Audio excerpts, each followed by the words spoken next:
There are two truths that are crucial for the human experience, and they are that the internal creates the external, and in this sphere we put a lot of personal responsibility on the individual to create the lives that they want to live.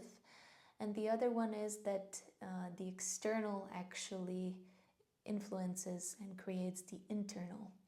And this is how environments and systems that we live in actually shape our sense of self. So our primary environment and all the other environments that we go through really shape how psychologically and developmentally we build our sense of self.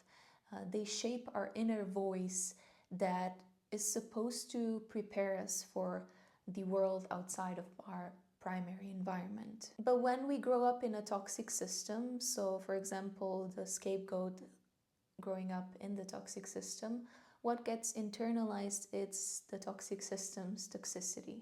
So that means that we don't really get prepared for the life outside of the primary environment, but we do get the tools to recreate the toxic system that has been internalized in the outside world. And unfortunately, we can't erase our internalized toxicity by setting boundaries or getting ourselves out of the toxic system, because the toxic system inevitably became internalized. That means that it lives inside of us and through us in our daily lives. So how do we actually reshape what's been shaped by the external toxic system and then internalized within us? The first thing that we need to become conscious of is that we shift from the mentality of the toxic system that the world is a binary sphere.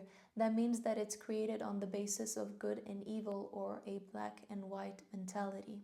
The second thing is that we stop engaging with the toxic system through our false self that was reinforced by its toxicity, but that we start engaging with the world through our authentic and true self. And then the third is that we accept that the toxic system on a daily basis chooses to engage with its toxicity.